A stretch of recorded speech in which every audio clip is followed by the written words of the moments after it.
사무엘하 19장. 왕이 목 놓아 울면서 압살롬의 죽음을 슬퍼하고 있다는 소문이 요압에게 전해졌다. 그래서 모든 군인에게도 그날의 승리가 슬픔으로 바뀌었다. 왕이 자기의 아들 때문에 몹시 슬퍼한다는 소문이 그날 모든 군인에게 퍼졌기 때문이다.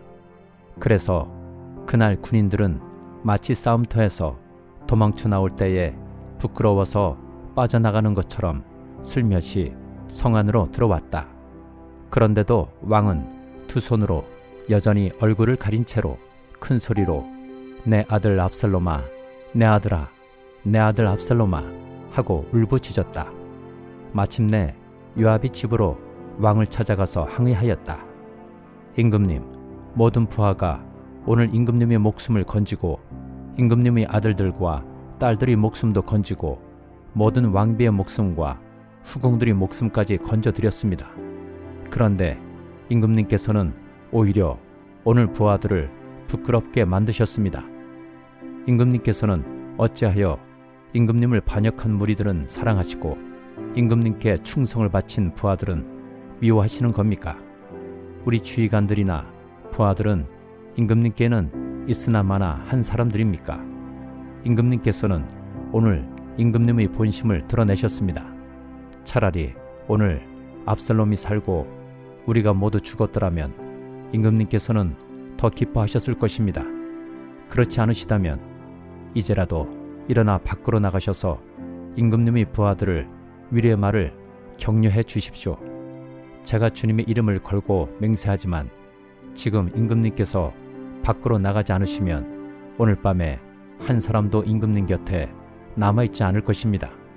그러면 임금님께서 젊은 시절부터 이제까지 당한 그 모든 환난보다도 더 무서운 환난을 당하실 것입니다. 그러자 왕이 일어나서 성문 문으로 나와 앉았다.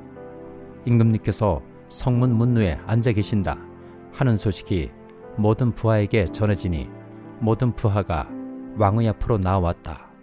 그 사이에 이스라엘 사람들은 모두 도망하여 저마다 자기 집으로 돌아갔다. 이스라엘 백성은 지파마다 서로 의논이 분분하였다. 다윗 왕은 우리를 원수들의 손아귀에서 구해 주었다. 블레셋 사람의 손아귀에서도 우리를 건져 주었다. 그러나 지금은 압살롬을 피해서 이 나라에서 떠나 있다.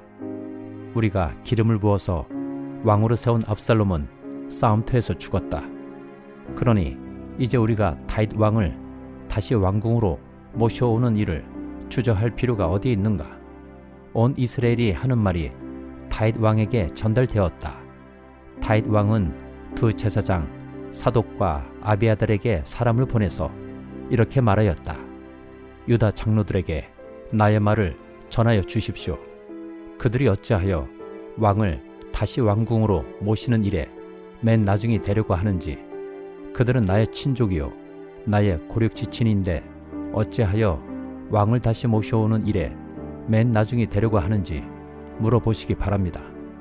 그리고 아마사에게는 그가 나의 고륙지친이면서도 요압을 대신하여 군대 사령관이 되지 않는다면 하나님이 나에게 무슨 벌을 내리시더라도 내가 달게 받겠다고 하더라고 알려주십시오. 이렇게 다윗이 모든 유다 사람의 마음을 하나같이 자기 쪽으로 기울게 하니 그들이 왕에게 사람을 보내서 말하였다.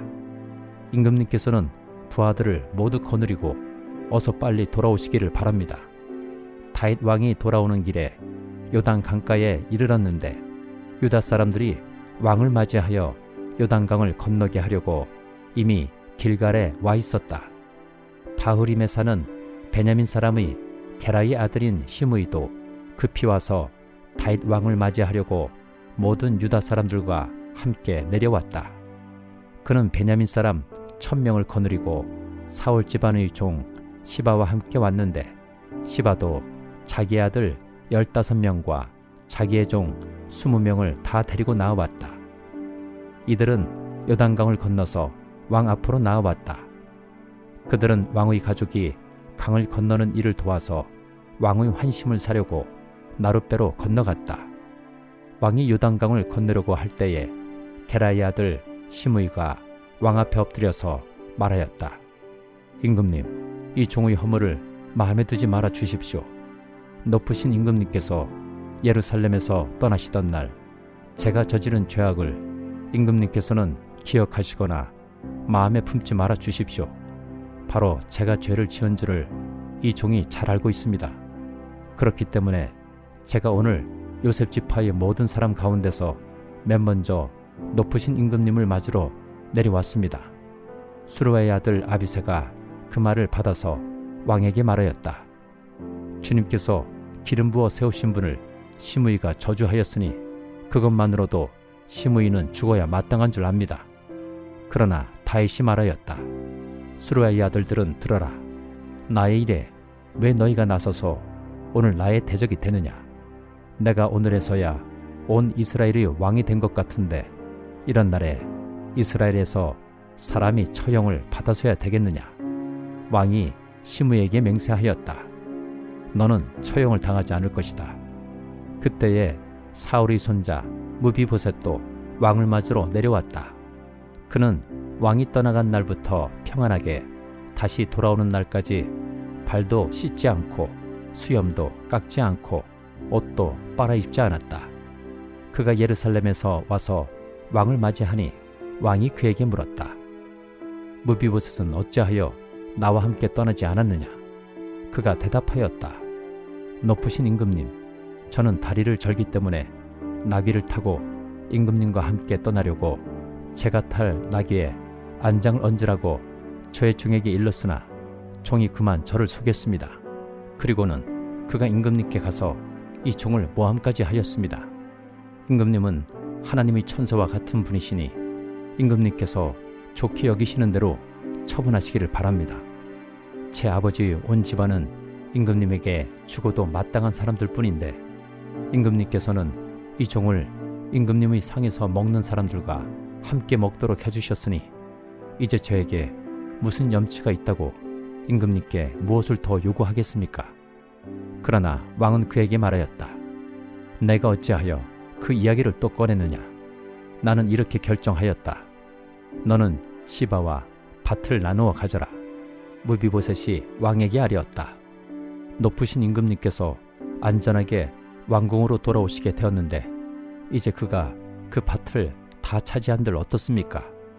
그때에 길르앗 사람 바르실레도 로글림에서 내려와서 왕이 요단강을 건너는 일을 도우려고 요단 강가에 이르렀다. 바르실레는 아주 늙은 사람으로 나이가 80살이나 되었다. 그는 큰 부자였으므로 왕이 마하나임에 머물러 있는 동안에 왕에게 음식을 공급하였다. 왕이 바르실레에게 말하였다. 노인께서는 나와 함께 건너가시죠. 나와 같이 가시면 내가 잘 대접하겠습니다. 그러나 바르실레는 왕에게 아뢰었다. 제가 얼마나 더 오래 산다고 임금님과 함께 예루살렘으로 올라가겠습니까? 제 나이가 지금 80입니다. 제가 이 나이에 좋은 것과 나쁜 것을 어떻게 가릴 줄 알겠습니까? 이 종이 무엇을 먹고 무엇을 마신들 그 맛을 알기나 하겠습니까? 노래하는 남녀가 아름다운 노래를 부른들 제가 이 나이에 잘 알아듣기나 하겠습니까? 그러니 이 종이 높으신 임금님께 다시 짐이 되어서야 되겠습니까? 이 종은 임금님을 모시고 요단강을 건너려는 것뿐인데 어찌하여 임금님께서는 이러한 상을 저에게 베푸시려고 하십니까?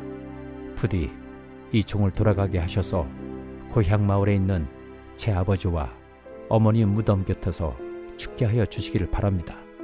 그 대신에 이 종의 아들 기맘이 여기에 있으니 그가 높으신 임금님을 따라가게 하시고 임금님께서 바라시는 대로 그에게 잘 대하여 주시기를 바랍니다. 그러자 왕이 약속하였다. 물론 내가 기맘을 데리고 가겠소. 그리고 노인께서 보시기에 만족하도록 내가 그에게 잘 대하여 주겠고 또 나에게 특별히 부탁한 것은 무엇이든지 내가 다 이루어 드리겠소. 드디어 온 백성이 요단강을 건넜고 왕도 건너갔다. 왕이 바르실레에게 입을 맞추고 복을 빌어주니 바르실레가 자기의 고장으로 돌아갔다. 왕이 길갈로 건너갈 때에 기맘도 왕을 따라서 건너갔다. 온 유다 백성과 이스라엘 백성의 절반이나 왕을 따라서 요단강을 건너갔다. 그런데 갑자기 온 이스라엘 사람이 왕에게 몰려와서 이렇게 말하였다. 어찌하여 우리의 형제인 유다 사람들이 우리와 위논도 없이 임금님을 몰래 빼돌려 임금님과 임금님의 가족과 다윗 왕의 모든 신하를 모시고 건넜습니까? 그러자 온 유다 사람이 이스라엘 사람에게 대답하였다. 우리가 임금님과 더 가깝기 때문이다. 너희가 이런 일로 그렇게 화를 낼 이유가 무엇이냐? 우리가 임금님께 조금이라도 얻어먹은 것이 있느냐? 임금님이 우리에게 조금이라도 주신 것이 있어서 그러는 줄 아느냐? 그러나 이스라엘 사람은 유다 사람에게 이렇게 말하였다. 우리는 임금님께 요구할 권리가 너희보다 10갑절이나 더 있다. 그런데 어찌하여 너희는 우리를 무시하였느냐? 높으신 임금님을 우리가 다시 모셔와야 되겠다고 맨 먼저 말한 사람이 바로 우리가 아니었느냐? 그래도 유다 사람의 말이 이스라엘 사람의 말보다 더 강경하였다. 고린도후서 12장. 자랑함이 나에게 이룰 것은 없으나 이미 말이 나왔으니 주님께서 보여주신 환상들과 계시들을 말할까 합니다. 나는 그리스도를 믿는 사람 하나를 알고 있습니다. 그는 14년 전에 셋째 하늘에까지 이끌려 올라갔습니다. 그때에 그가 몸 안에 있었는지 몸 밖에 있었는지 나는 알지 못하지만 하나님께서는 아십니다. 나는 이 사람을 압니다. 그가 몸을 입은 채 그렇게 했는지 몸을 떠나서 그렇게 했는지를 나는 알지 못하지만 하나님께서는 아십니다. 이 사람이 낙원에 이끌려 올라가서 말로 표현할 수도 없고 사람이 말해서도 안 되는 말씀을 들었습니다. 나는 이런 사람을 자랑하려고 합니다. 그러나 나 자신을 두고서는 내 약점밖에는 자랑하지 않겠습니다. 내가 자랑하려 하더라도 진실을 말할 터이므로 어리석은 사람이 되지는 않을 것입니다. 그러나 자랑은 삼가겠습니다. 그것은 사람들이 내게서 보거나 들은 것 이상으로 나를 평가하지 않게 하려는 것입니다. 내가 받은 엄청난 계시들 때문에 사람들이 나를 과대평가하는지도 모릅니다. 그러므로 내가 교만하게 되지 못하도록 하나님께서 내 몸에 가시를 주셨습니다. 그것은 사탄의 하수인이라고 할 수 있는데 그것으로 나를 치셔서 나로 하여금 교만해지지 못하게 하시려는 것이었습니다. 나는 이것을 내게서 떠나게 해달라고 주님께 3번이나 간청하였습니다. 그러나 주님께서는 내게 이렇게 말씀하셨습니다. 내 은혜가 내게 족하다. 내 능력은 약한 데서 완전하게 된다. 그러므로 그리스도의 능력이 내게 머무르게 하기 위하여 나는 더욱더 기쁜 마음으로 내 약점들을 자랑하려고 합니다. 그러므로 나는 그리스도를 위하여 병약함과 모욕과 궁핍과 박해와 곤란을 겪는 것을 기뻐합니다. 내가 약할 그때에 오히려 내가 강하기 때문입니다. 나는 어리석은 사람이 되어버렸습니다. 여러분이 나를 억지로 그렇게 만들었습니다. 그러나 여러분은 나를 인정해 주었어야 마땅합니다. 내가 비록 보잘것없는 사람일지라도 저 우두머리 사도들보다 부족한 것이 하나도 없습니다.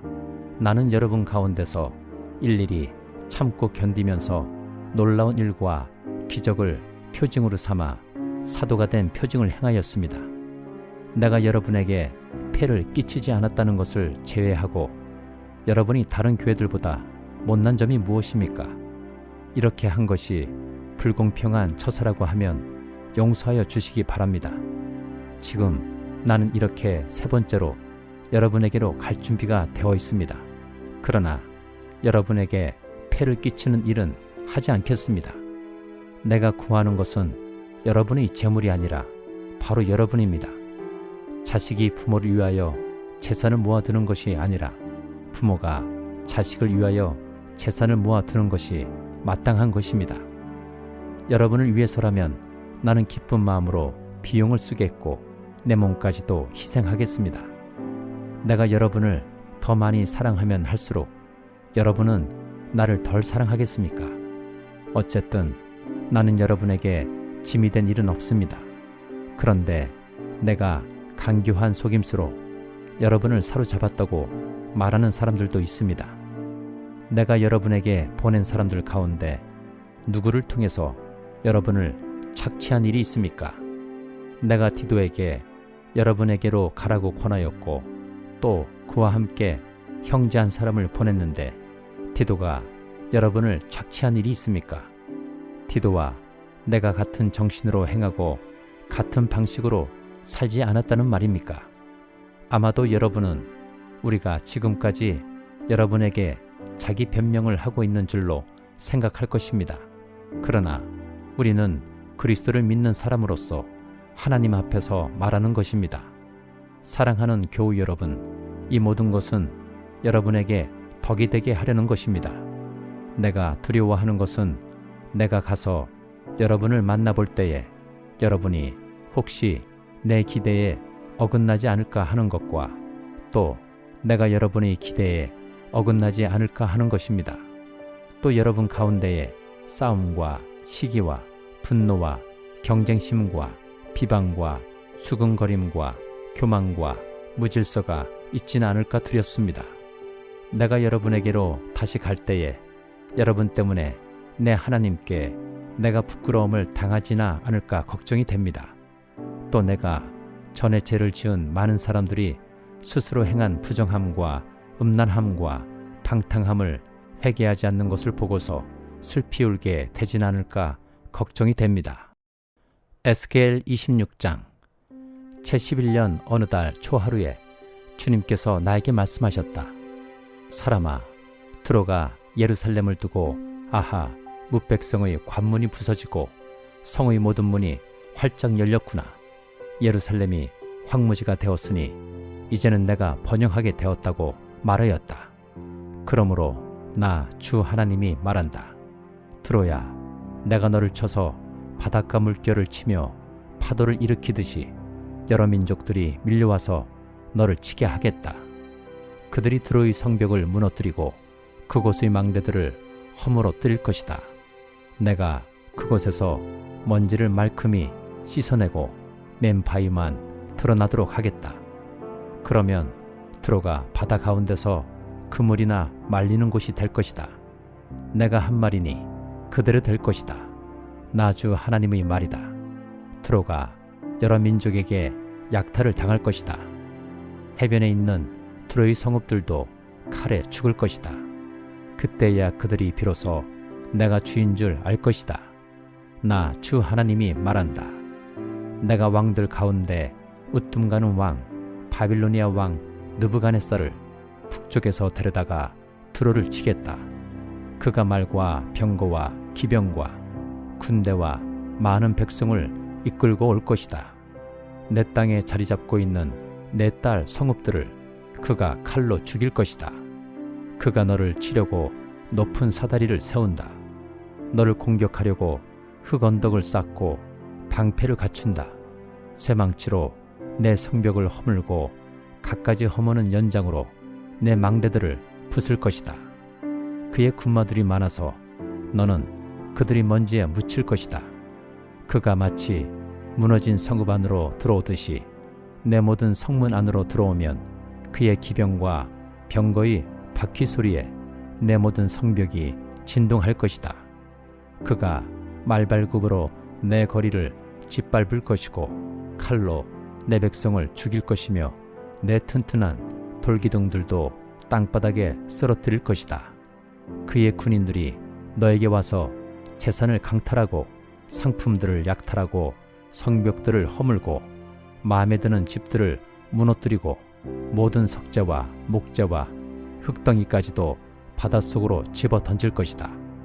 내가 내 모든 노랫소리를 그치게 하며 내 수금소리가 다시는 들리지 않게 하겠다.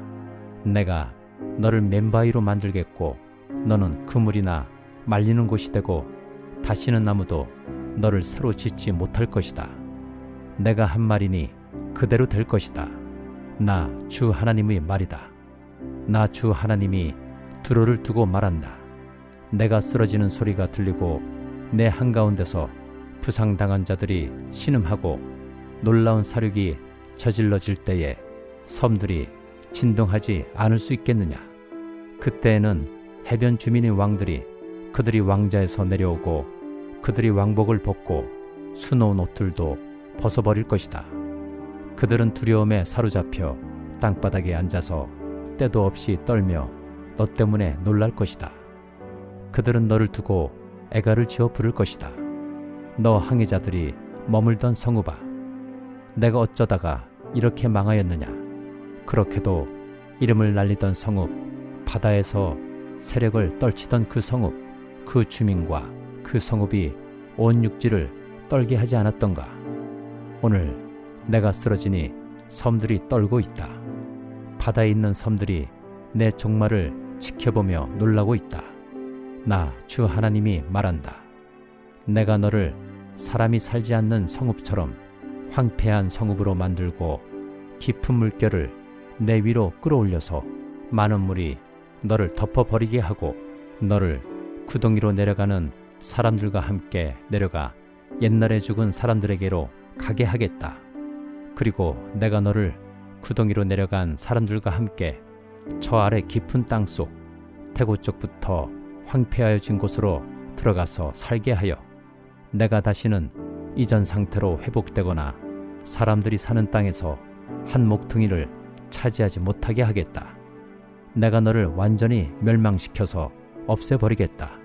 사람들이 너를 찾아도 다시는 영원히 만날 수 없을 것이다. 나 주 하나님의 말이다. 시편 74장. 하나님, 어찌하여 우리를 이렇게 오랫동안 버리십니까?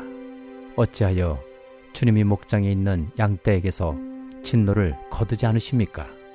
먼 옛날 주님께서 친히 값주고 사신 주님의 백성을 기억해 주십시오. 주님께서 친히 속량하셔서 주님의 것으로 삼으신 이 지파를 기억해 주십시오. 주님께서 거처로 삼으신 시온산을 기억해 주십시오. 원수들이 주님의 성소를 이렇게 훼손하였으니 영원히 폐허가 된 이곳으로 주님의 발걸음을 옮겨놓아 주십시오. 주님의 대적들이 주님의 집회 장소 한가운데로 들어와서 승전가를 부르며 승리의 표로 깃대를 세웠습니다. 그들은 나무를 도끼로 마구 찍어내는 밀림의 벌목꾼과 같았습니다. 그들은 도끼와 쇠망치로 성소의 모든 장식품들을 찍어서 산산조각을 내었습니다. 주님의 성소에 불을 질러 땅에 뒤엎고 주님의 이름을 모시는 곳을 더럽혔습니다. 그들은 씨도 남기지 말고 전부 없애버리자 하고 마음먹고 이 땅에 있는 하나님을 만나 뵙는 장소를 모두 불살라 버렸습니다. 우리에게는 어떤 징표도 더 이상 보이지 않고 예언자도 더 이상 없으므로 우리 가운데서 아무도 이 일이 얼마나 오래 갈지를 아는 사람이 없습니다. 하나님, 우리를 모욕하는 저 대적자들을 언제까지 그대로 두시렵니까? 주님의 이름을 모독하는 저 원수를 언제까지 그대로 두시렵니까? 어찌하여 주님께서 주님의 손, 곧 오른손을 거두십니까? 주님의 품에서 빼시고 그들을 멸하십시오. 하나님은 옛적부터 나의 왕이시며 이 땅에서 구원을 이루시는 분이십니다. 주님께서는 주님의 능력으로 바다를 가르시고 물에 있는 탄인들의 머리를 깨뜨려 부수셨으며 리오야단의 머리를 짚부수셔서 사막에 사는 짐승들에게 먹이를 주셨으며 샘을 터뜨리셔서 개울을 만드시는가 하면 유유히 흐르는 강을 메마르게 하셨습니다.